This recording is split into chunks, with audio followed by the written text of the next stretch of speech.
Hello membres de la communauté de Gaming Legend. Aujourd'hui, nous allons faire l'unboxing de ce Lenovo Lock que j'ai gagné sur le forum, comme certains le savent. Ceci n'est donc pas une vidéo sponsorisée. Les avis que vous entendrez seront les miens et uniquement les miens. Maintenant que ceci est clair, commençons le déballage. Tout d'abord, nous allons voir le carton basique. Lenovo Lock, qui est d'ailleurs un PC gaming, orienté gaming, plutôt bon prix, on va dire, budget PC. Vous pouvez voir, bon, déjà ouvert. La boîte est basique, rien de transcendant. Voilà. Ici, nous allons voir la config. Ok, la caméra fonctionne, c'est bon. Comme CPU, nous avons l'Intel i5 12450HX à 2,4 GHz. Pour la RAM, nous avons 24 Go qui devrait être à 4800 MHz. Pour le stockage, un SSD de 512 Go. Le GPU sera servi par Intel avec l'Arc A530. L'écran est de 15,6 pouces Full HD, donc 1080p. Il sera carburé avec Windows 11 Home.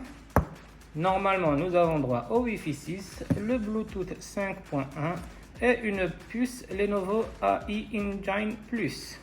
Nous verrons ça une autre fois. Pour le moment, on déballe.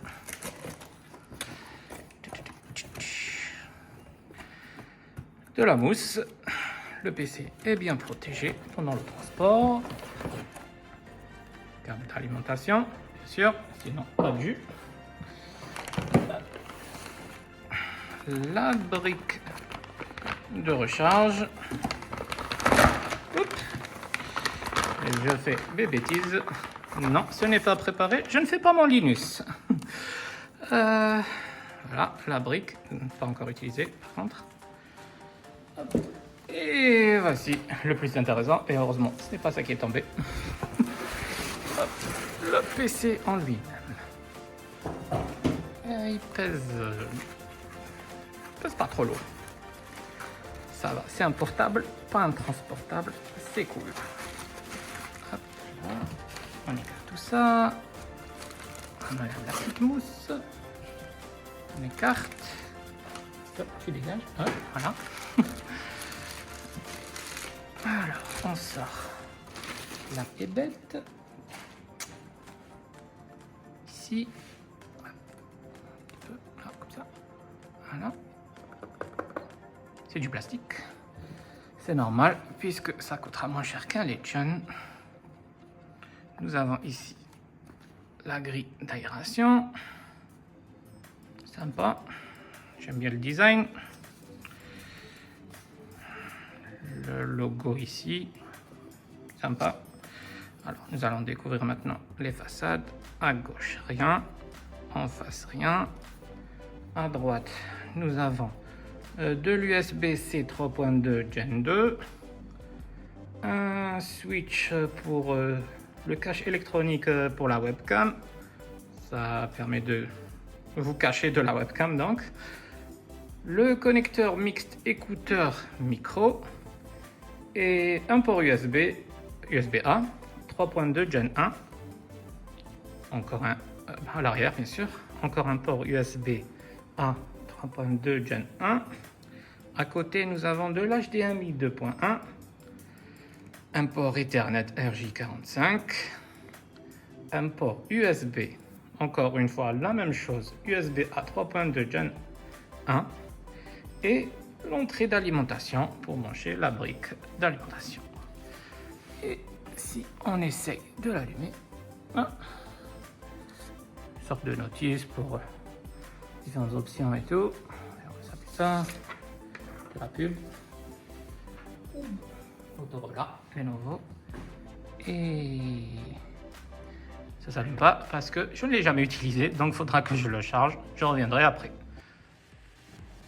De retour, maintenant c'est branché comme vous pouvez le voir avec la petite loupiote ici, même si ce n'est pas totalement rechargé. on pourra l'allumer ensemble. Voilà. Et go. Eureka.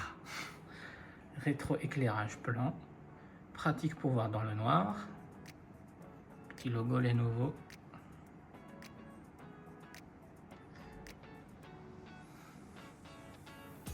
Premier démarrage.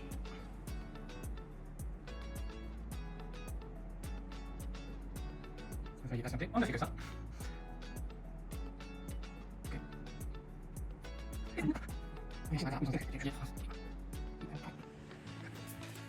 Alors, de retour après l'installation de Windows et les différentes mises à jour Windows, on est accueilli par ce joli fond d'écran de Lenovo Lock que j'aime bien.